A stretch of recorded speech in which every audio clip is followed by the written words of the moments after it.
Do you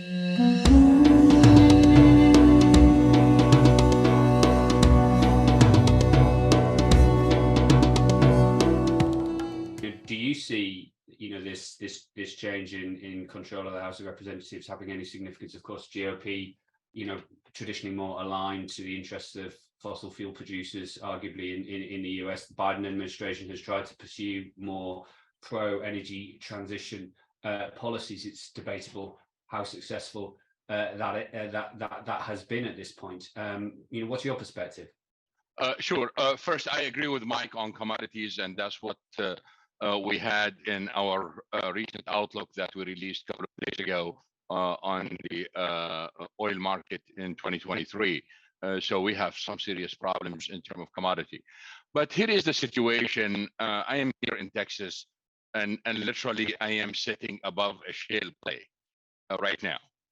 And irrespective of politics in Washington, the industry basically is going its way no matter what. And the reason why, because companies do not like the flip-flop of politics in Washington. They cannot invest. You're not going to see a major oil company looking at prospect a 30-year project in the Gulf of Mexico, looking at the 4-year politics. This is longer term. You look at shale producers when yes, the life of wells is short, but for the company, they're looking at the next 20, 30 years.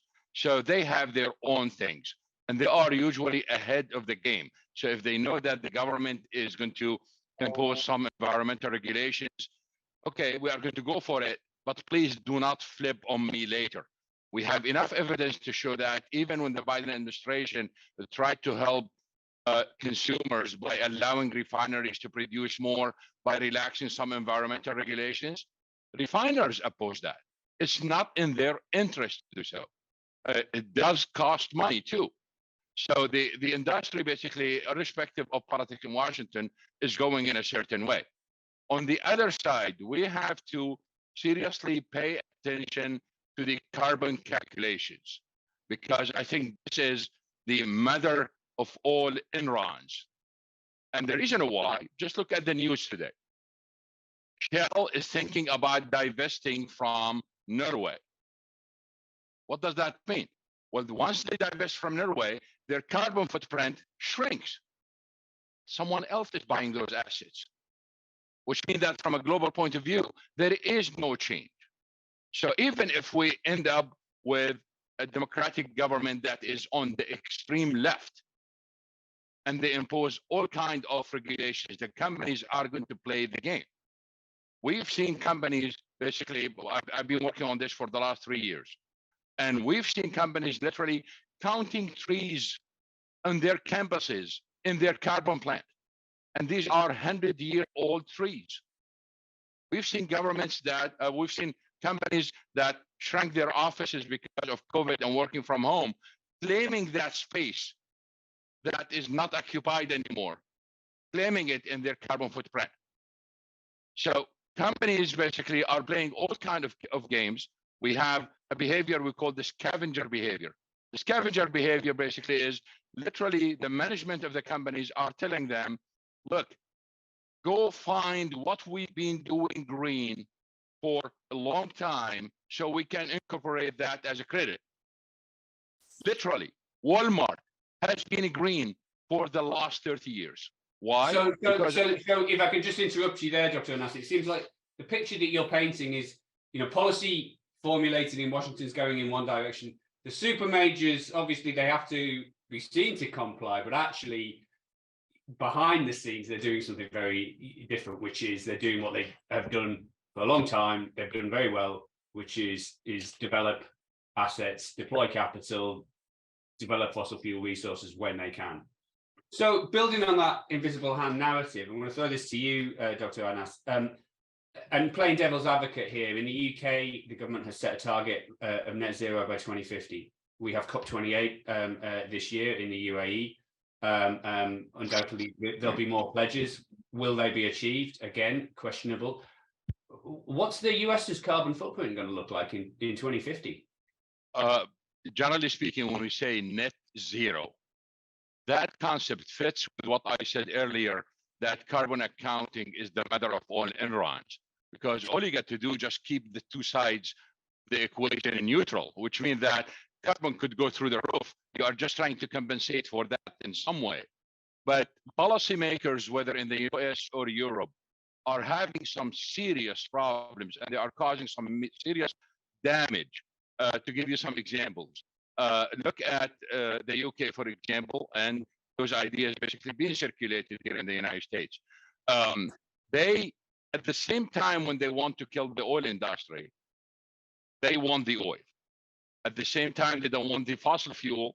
They are adding more. But the issue here is, it is the oil companies that are building the largest wind farms in the world. It is the oil industry that is doing the renewables. And now in the UK, they impose the excise profit tax, the windfall profit tax on the oil companies. What was the response of the oil companies? They were building, one company was building a very large wind farm. They stopped because they said, you took my money, and therefore I'm not going to invest in this renewal project that you are encouraging me to do. And we've seen companies basically just leaving. Today in our Substack, we are releasing an article on the price control of natural gas in the EU. And if you look at it, what they are doing with the price cap is literally telling ICE, which is the exchange in London, they are telling them, do not work with natural gas. What the ICE did, they threatened that they are going to withdraw all their operations from Europe completely. Trading operations, they are going to go somewhere else. So the governments are going in a way where the businesses are going somewhere else. And these ideas of price caps, I'm not talking about the Russian price cap. I'm talking about the natural gas price cap within the EU. Let's talk about the subsidies for oil and for gasoline and diesel. What they are doing, they are literally subsidizing fossil fuel that is causing the climate change. So where we are going with these policies? The US economy, though, is looking better, right? The Fed may be on the brink of pausing rate rises. You've got corporate bond issuance starting to pick up again because people are starting to think, hey, we've got this inflationary story a little bit under control. The economic picture in the US much brighter than Europe, and you've got a new source of demand that's opening up in Europe because all that Russian crude now heading to Asia at a massive discount under the cap. And there's this expectation we're going to see more US barrels coming into the Atlantic Basin, more US barrels coming into the US. What are the shale drillers doing about it? Just one thing, look at the U.S. yield curve. The U.S. is clearly heading to a recession. Our economics team said it's almost 100%, and the Federal Reserve is still tightening. Virtually every central bank on the planet is still tightening. That means as I started this intro, we're probably going to get much weaker economic growth. The US growth. is still adding jobs. The US is still adding jobs. And sat here in Europe, the Fed will change Europe's that. a much bleaker picture. So yeah, Dr. Anas, what's your view on that? Because certainly here in Europe, a hole's opened up in the market that was previously being filled by Urals. Are we going to see these shale drillers respond and more American barrels flowing into this market? You're on mute, Dr. Anas. I would answer your question in a minute. I just want to go back to your point on emissions. When you look at Biden's foreign policy, you look at Biden's economic policy, what you find is that the increase in emissions was the result of the foreign policy and the economic policy, because otherwise we would have been flat or lower emissions without those policies. The foreign policy raised natural gas prices substantially, and some utilities basically in the United States switched to coal, and that's what increased CO2 emissions.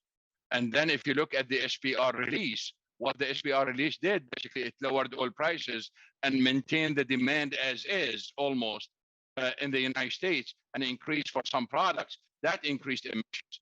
If he did not use the SPR, if he did not divert the gas to Europe, we would not have that increase in emissions. So it's very easy to change that based on foreign policy and economic policy. So we've dealt with that emissions issue. So for 2023, though, based on our assessments at S&P Global Commodity Insights, you haven't seen the volume of US barrels we may have expected come in to substitute, replace lost barrels from Russia, Urals in Europe, in that Atlantic basin market. Do you see that changing in 2023? Because it's hard to see Russia coming back into the European market anytime soon. Well, generally speaking, in our outlook, by the way, I know this takes a lot of time. In our outlook, we discuss this in details. The issue here is we are not going to see a major decline in Russian exports. We are going to see a diversion. Russian oil is going to reach the United States. Russian oil is going to reach Europe in one way or the other. As for shale producers basically have a serious problem. And that problem is condensates. They are producing a lot of NGLs that is counted as oil. In fact, this was the subtitle of our outlook. It's pay attention to the crude quality, because most of the increase in shale production is really NGLs, but it's counted for various reasons. It's counted as crude. So the problem is U.S. exports are not going to continue increasing simply because we are getting, or refiners do not want that type of crude, especially now Iran and Nigeria are producing, and Libya are producing more of the same NGLs.